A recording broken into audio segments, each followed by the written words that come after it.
Est-ce qu'il faut acheter les large cap américaines? C'est la question à laquelle on va essayer de répondre dans cette vidéo. On va analyser les 40, le top 40 des plus grosses capitalisations US. Abonnez-vous à la chaîne si ce n'est pas déjà fait. Et on commence tout de suite avec cette sélection. Donc là, je suis sur un site qui recense les top market cap aux États-Unis. On a du Cisco, Chevron, IBM, Abbott Laboratories, McDonald's, General Electric, AT&T, ServiceNow, Merck et American Express. Je vous ai mis ça dans une watchlist sur Coifin.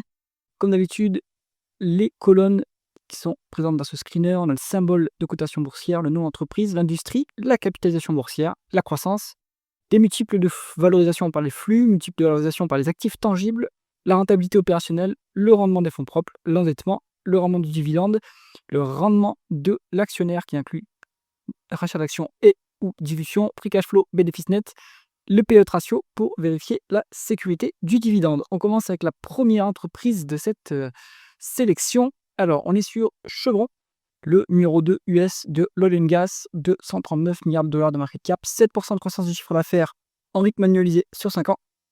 Donc ça inclut, à mon avis, de la croissance externe, ou en tout cas le fort haut de cycle post-2020. Les multiples sont plutôt bas, hein. 6,2 en valeur entreprise sur EBITDA. Pour moi, ça, c'est value.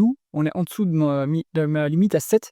Allez, après, quand on regarde plus bas dans le compte de résultat, les multiples sont un peu plus élevés, hein. 15,5 en ratio co-bénéfice, 17,5 en ratio co-free cash flow. Bon, moi, à mon avis, il vaut mieux se fier à ce multiple-là, hein, qui est quand même... en gros, on est sur une mesure de profitabilité qui est un peu plus pure, hein, qu'on prend le résultat opérationnel. Donc ça va pas l'air si cher que ça, Chevron. Une bonne rentabilité opérationnelle. Faut pas oublier que l'oil and gas, c'est très intensif en capital, donc 7,3 c'est convenable pour ce secteur. 0,6 fois l'EBITDA en dette nette, c'est pas trop endetté. 5% de rendement du dividende, pas mal. 11,6% de rendement actionnaire, c'est quand même assez important, hein. Total est à 13%, on n'est pas si loin avec Chevron. 13,6 milliards de free cash flow contre 15,7 milliards de bénéfices nets. Attention que le payout ratio est élevé ici, on s'approche des 100%, donc c'est pas forcément soutenable, hein, ce niveau de dividende avec les free cash flow actuels. Donc ça, méfiance, il va falloir suivre ça sur les prochaines publications. Ensuite, Cisco, on est sur le leader mondial des équipements, les routeurs en fait, 237 milliards de dollars de market cap, pas de croissance sur 5 ans. Les multiples sont relativement élevés, hein, pour une société qui n'a pas de croissance. Après, la rentabilité opérationnelle est quand même bonne, hein, 14%, c'est élevé. On n'a pas trop de dettes, moins d'une fois l'EBITDA en dette nette, 2,75% de rendement du dividende, 5,6% de rendement de l'actionnaire, donc il y a des rachats d'actions sur ce dossier.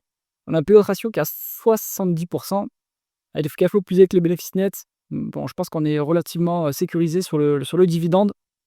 Maintenant, c'est pas très élevé. Pour une société aussi mature, je pense qu'on pourrait attendre que les multiples baissent un petit peu quand même, hein, puisque là, c'est un peu cher payé pour une boîte qui n'a pas de croissance, hein, donc plutôt à l'écart, hein.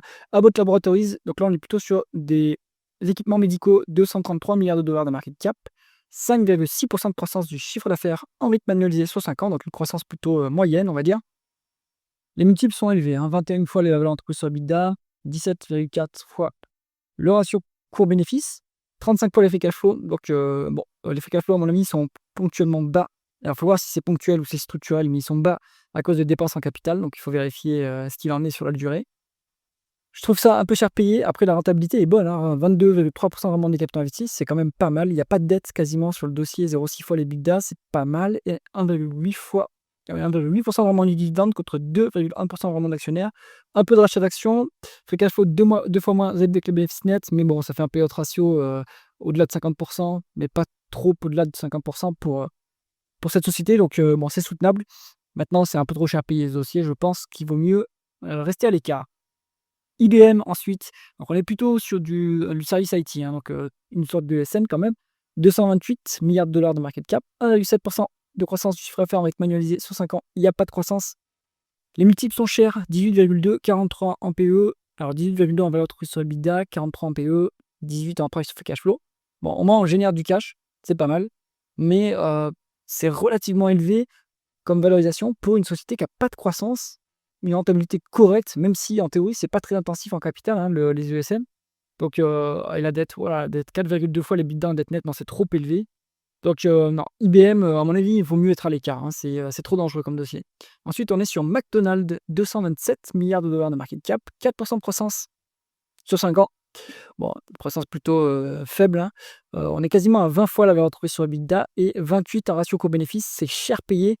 On n'a pas la donnée sur les free cash flow, donc il faudra vérifier. Mais après, la rentabilité est colossale, 43,5% vraiment des capitaux investis, c'est quand même élevé, hein. Mais le problème ici, c'est que il y a beaucoup trop de dettes, hein. 4 fois l'EBITDA en dette nette, donc il faut vérifier. Mais non, on n'est pas sûr, c'est une société américaine, hein, donc il y a pas d'IFRS, donc on est endetté à ce niveau-là, hein, je pense. Donc 4 fois l'EBITDA en dette nette, c'est trop élevé, hein, c'est trop dangereux. Le rendement du dividende, en plus, c'est pas très élevé, 2,2%. Donc non, McDonald's, plutôt à l'écart. Alors soit les chiffres ici sont en retraités, et si on prend les chiffres qui sont affichés ici, il vaut mieux être à l'écart, hein. C'est trop cher.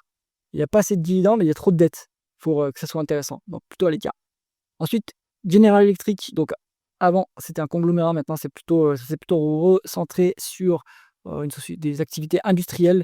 224 milliards de dollars de market cap, une décroissance, hein, donc c'est ça, hein, on voit le changement de périmètre ici, hein. Décroissance sur 5 ans, 22 fois l'entreprise sur EBITDA, 33 fois ratio coût-bénéfice, 53 fois ratio coût free cash flow, c'est trop élevé. La valorisation elle est beaucoup trop élevée. Après la rentabilité est quand même forte, hein, 19% vraiment du capital investi, c'est quand même pas mal. Moins d'une fois l'EBITDA en dette nette, ça c'est bien, mais on a 0,7% de dividendes. C'est nul, enfin il y a pas de dividende pour une société aussi mature. Après, elle rachète beaucoup ses actions, apparemment 3,9% de rendement de l'actionnaire, donc ça c'est pas mal. On a un PE ratio qui est à 17,5, donc en fait, il pourrait quand même monter un peu le dividende. Là, c'est pas très cher payé, hein. Donc General Electric, à l'écart, c'est trop cher. AT&T, on est sur le numéro 2 des télécoms aux US, 204 milliards de dollars de market cap. Décroissance en rythme annualisé sur 5 ans. Ça, à mon avis, ça cache aussi un changement de périmètre, parce que le secteur, il n'est pas en décroissance, il est en stagnation, mais de là à décroître de 8% quasiment, non, je pense qu'il y a plutôt un changement de périmètre. On est value sur le multiple 6,8 en valeur entreprise sur EBITDA, c'est pas très cher. On a un PE qui a 17,4, mais je pense qu'il y a des dépenses non cash.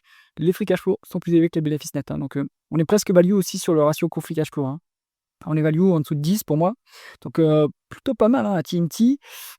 8,3% vraiment des capitaux investis, c'est honnête, hein, pour une société qui opère dans les télécoms, qui est très intensif en capital. 2,6 fois les bidas en dette nette, c'est pas trop lourd pour une société télécom, hein, on peut aller jusqu'à 5 pour les télécoms sans trop de problèmes. On a 3,9% vraiment du dividende, ça c'est intéressant. 4,2% vraiment de l'actionnaire, donc il y a un peu de rachat d'actions. Les free cash flow sont plus élevés que les bénéfices nets, donc on a large les moyens de payer ce dividende. Pour moi, TNT, ça se regarde, hein, ça a l'air pas mal quand même, hein. ServiceNow dans le logiciel, 203 milliards de dollars de market cap, 26% de croissance en rythme annualisé sur 5 ans, c'est bon, hein, forte croissance. Mais les multiples, ils reflètent cela du coup, mais bon, 86 fois la valeur d'entreprise sur EBITDA, c'est quand même un peu cher. 133 en ratio coût-bénéfice, 55 en ratio coût free cash flow, mais là-dedans, il faut retraiter les stock-based compensation, la rémunération en action, et je pense que du coup, les free cash flow sont artificiellement gonflés. Donc non, là, c'est quand même trop cher, hein, ServiceNow à ce niveau-là. On est Vous prenez Nvidia, il y a plus de croissance, les multiples sont plus bas. C'est pas le même secteur, hein, je suis d'accord, mais bon, quand même. En plus, la rentabilité est pas exceptionnelle. 9,7% de rendement des capitaux investis. Pour du logiciel, après, oui, après, elle a dépassé son seuil de rentabilité il y a pas très longtemps, donc elle est encore en train de descendre la courbe d'expérience et d'améliorer sa rentabilité. Mais bon, je trouve ça un peu cher payé. Après, il y a de la croissance en face, c'est sûr. Pas de dividende à noter, 0,6% de rendement de l'actionnaire, donc il y a un peu de rachat d'actions sur le dossier. Bon, ServiceNow, c'est un peu trop cher. Après, c'est pour les amateurs de forte croissance. Merck, on est sur un labo pharmaceutique, 200 milliards de dollars de market cap, 10% de croissance sur 5 ans, c'est bien. En rythme annualisé sur 5 ans, 7,7 en valeur entreprise sur EBITDA, c'est pas très cher, hein. On est presque à 10, on est à 12 en PE et 12 en price to cash flow, c'est pas trop cher payé là-dessus. 26% vraiment des capitaux investis, bonne rentabilité, moins d'une fois les EBITDA en dette nette, 4% vraiment du dividende, 5,1% vraiment l'actionnaire, donc en plus des rachats d'actions. On a 45% de payout ratio, et c'est ça à peu près par rapport au free cash flow. Si vous pouvez investir dans les laboratoires pharmaceutiques, moi c'est pas mon cas, mais si vous pouvez le faire, je pense que Merck c'est un dossier intéressant. Enfin, on termine avec American Express, donc dans le paiement, 194 milliards de dollars de market cap, 8,7% de croissance en rythme annualisé sur 5 ans, c'est pas mal. On n'a pas le multiple de valeur entreprise sur EBITDA, bon, dommage, mais les autres multiples, c'est 19 en ratio coût-bénéfice, 17 en ratio coût free cash flow. C'est relativement cher, on va dire. Bon, elle est pas si chère que ça. Le rendement des fonds propres est à 34%, donc une bonne rentabilité, hein. Après, on est cash net sur American Express, 1,2% de rendement du dividende, mais le gros du rendement d'actionnaire se passe via les rachats d'actions, 20% de payout ratio. Mais bon, en fait, une bonne partie des free cash flow est utilisée pour acheter des actions, donc ce payout ratio, il ne reflète que partiellement la réalité. Je pense que c'est un peu cher. American Express, il faut attendre aussi un multiple un petit peu plus bas. Donc globalement, hein, ce qu'on voit, c'est que comme d'habitude aux US, dès qu'on rebondit, parce que le screener du mois dernier donnait des multiples intéressants, mais dès qu'on rebondit, ça repart très fort et les multiples recommencent à augmenter très vite. Alors qu'est-ce qu'on va garder ici? On peut garder une Chevron, c'est pas mal, hein, Chevron, moi j'aime bien, mais c'est plutôt mon côté value qui parle évidemment. Ensuite, vous pouvez prendre AT&T si vous êtes orienté, dividende, et un peu value, hein, même si c'est un peu cher pour quelqu'un qui fait de la value en termes de ratio coût free cash flow. Maintenant, en valeur d'entreprise sur EBITDA, c'est pas si mal. Donc pourquoi pas, hein, Chevron, AT&T et Merck si vous pouvez investir dans les labos pharmaceutiques. J'espère que cette revue vous a intéressé. Si c'est le cas, mettez un pouce vers le haut et pensez à vous abonner à la chaîne. À bientôt.